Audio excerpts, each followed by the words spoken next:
Siap bersatu. Siap jaga NKRI. Siap jaga Ahlus Sunnah. Allahumma shalli ala Muhammad. Banser sama FPI mengiringi Hanif Alatos, dan di situ ada komando gitu ya. Siap bersatu, siap.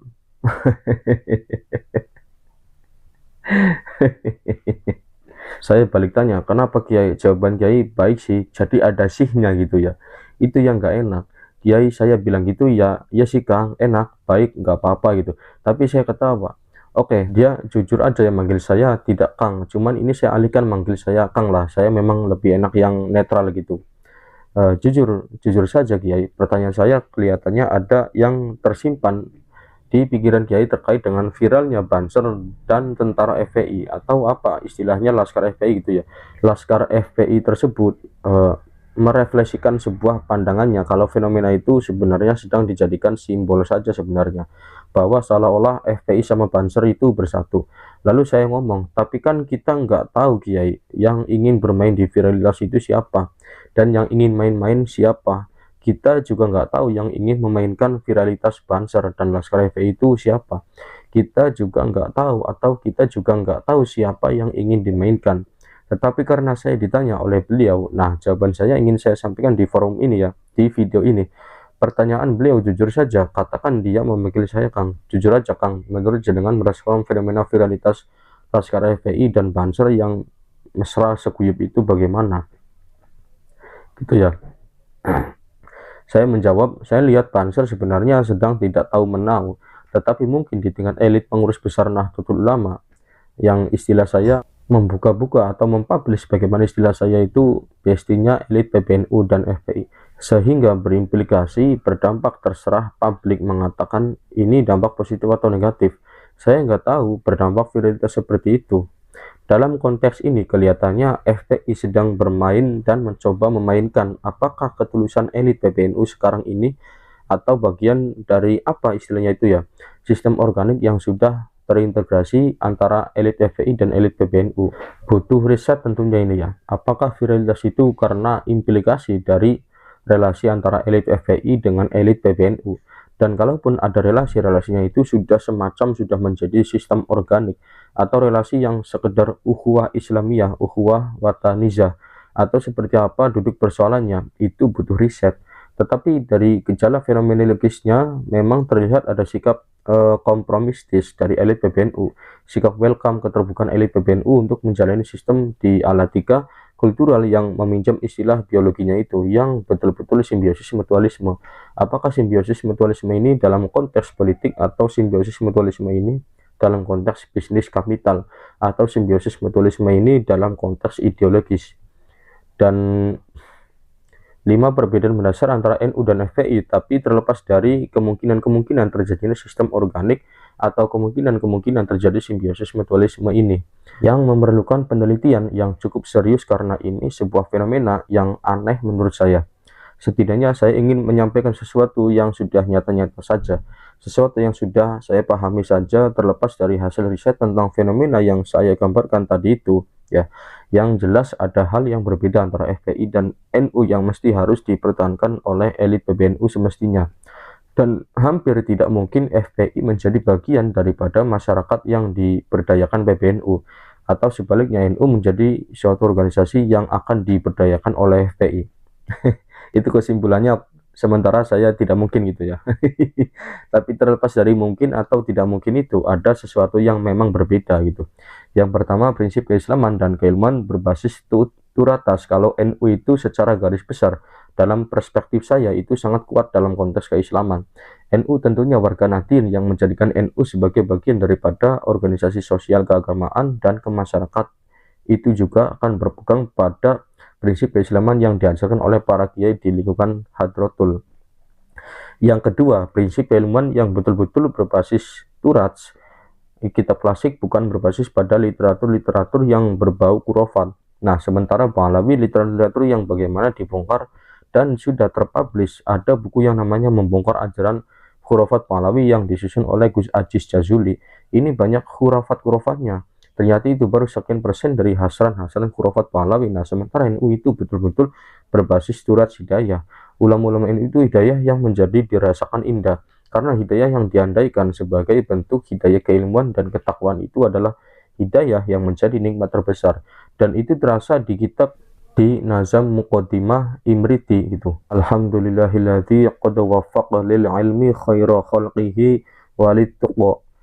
Taufik Allah dalam bentuk keilmuan dan ketakwaan itu yang diberikan kepada Nabi Muhammad, dan ini menjadi satu harapan penting kepada seluruh umat Nabi Muhammad min Bani Adam sebagai sebuah anugerah yang mahal, anugerah keilmuan dan anugerah ketakwaan. Anugerah bisa mencapai derajat sebagai orang-orang yang menguasai literasi keilmuan dan mengamalkan serta bisa menguatkan prinsip-prinsip ketakwaan dalam kehidupan ini. Ini anugerah terbesar, dan inilah basis literasi warga Nahdliyin, betul-betul literasi keilmuan yang membebaskan, mencerahkan, menjunjung tinggi kemanusiaan, keadilan, dan kesetaraan tanpa ada sistem kelas, tanpa ada sistem kasta gitu ya. Karena agama ini bukan kasta, tapi agama ini adalah jalan lurus yang membebaskan manusia tanpa membedakan ras. Betul-betul semua manusia dalam prinsip keagamaan ini harus mendapatkan penghargaan harkat martabat kemanusiaannya. Konsep pemberdayaan masyarakat, kemudian prinsip NU yang ketiga tadi kan keislaman, keilmuan, kemudian yang ketiga adalah pemberdayaan. Jadi bagaimana keislaman dan keilmuan itu menjadi satu dasar untuk melakukan pemberdayaan di tengah masyarakat. Tentu universal, masyarakat manapun, masyarakat siapapun yang perlu diberdayakan, bukan untuk kepentingan kelompok. Kalau FPI sangat nampak sekali sistem komunal gitu ya, sistem kelompok yang lebih mendominankan Pahlawi yang diglorifikasi sebagai cucu Nabi, dan kalangan Pahlawi di FPI itu sangat mulia, dimuliakan, dan bahkan menduduki posisi yang paling tinggi di sana gitu ya, dan memang diarahkan ke arah glorifikasi bahwa Pahlawi itu cucu Nabi, dan imam besarnya itu adalah bagian daripada darah Nabi yang perlu mendapatkan penghargaan yang seluas-luasnya di negeri ini sebagai basis legitimasi gerakan FPI dengan munculnya sosok Imam Besar Rizik Syihab. Tentu ini berbeda dengan konsep pemberdayaan yang ada di lingkungan Nahdliyin. Ini yang membedakan sebenarnya. Nasionalisme keindonesiaan, kemudian yang keempat adalah nasionalisme keindonesiaan ya. Dilihat konsep, nanti akan saya bedah sebuah artikel yang menyampaikan hasil riset terkait dengan fasisme FPI itu, nuansa keindonesiaannya, nuansa keindonesiaan yang serah dengan ideologi transnasional, bahkan cenderung transaksional, tidak berada dalam totalisme nasionalisme, meski suara-suara promosi nasionalisme itu muncul di beberapa penceramah yang kita saksikan. Tapi sebenarnya akar ideologi mereka adalah akar ideologi transnasional yang kurang nampak secara total dalam menikmati atau berintegrasi atau berada dalam roda atau konsep sifat nasionalisme maupun state nasionalisme. Sementara NU betul-betul berada dalam sifat nasionalisme dan state nasionalisme, karena founding fathers di NU itu menjadi bagian dari tokoh-tokoh nasional yang ikut merumuskan bagaimana membangun sifat nasionalisme dan status nasionalisme. Sementara Rizik Syihab dari kalangan Pahlawi, mereka memang bermula dari politik kolonial. Ini sangat berbeda, dan ini masuk dalam sejarah siapa Utsman bin Yahya itu. Dan bagaimana fatwa Utsman bin Yahya di kasus Cilegon yang mendukung pemerintah kolonial untuk menghabisi, menindak tegas, dan bahkan mengkategorikan petani Cilegon yang melawan pemerintah Belanda adalah pemberontak gitu ya, yang boleh diperangi oleh kolonial. Padahal saat itu masyarakat Indonesia sedang berjuang melawan kolonial, termasuk petani Cilegon gitu.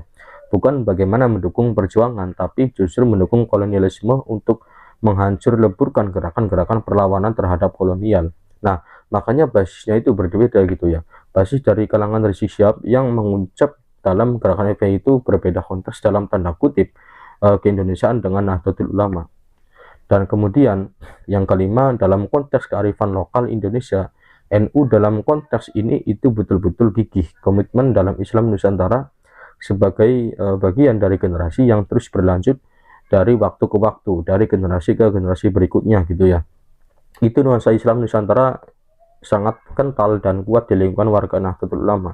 Tapi dapat pertentangan yang sangat keras dari Rizik Syihab, FPI, dan beberapa habib di beberapa ceramah itu sangat sinis terhadap Islam Nusantara ini. Jelas berbeda dalam konteks kearifan lokal gitu ya. Dan kemudian kesimpulan dan harapan penulis. Nah, ini fenomena yang bisa kita baca, yang nggak bisa dielak dari fakta historis peradaban Nahdlatul Ulama dengan gerakan komunalisme FPI dan kalangan Pahlawi, meskipun di sana melibatkan banyak masyarakat lokal yang sering kita kenal dengan Muhyiddin itu ya, tapi tetap berbeda gitu. Cuman kalau kemudian yang viral adalah seperti itu, maka perlu diteliti viralitasnya itu sistem organiknya, seolah menjadi satu sistem organik, itu perlu diteliti itu. Dan memang dalam banyak pandangan masyarakat lokal itu memandang dengan suasana penuh keanehan. Kok bisa fenomena viralitas yang sangat integrated mesra, seolah-olah satu gerakan di satu komando dan viral itu ya. Saya nggak tahu siapa yang bermain, siapa yang main-main, siapa yang dimainkan, siapa yang memainkan, dan ini bagian daripada dampak apa ya. Yang jelas bagaimana apresiasi elit PBNU terhadap Pahlawi yang selama ini dikeluarkan secara publik sangat berpengaruh terhadap fenomena viralitas itu. Ya tentu saja ini bertentangan dengan kehendak warga Nahdien yang merasa sejarahnya sedang dibelokkan, merasa sejarah leluhur warga Nahdien dibelokkan, termasuk dari Wali Songo gitu kan.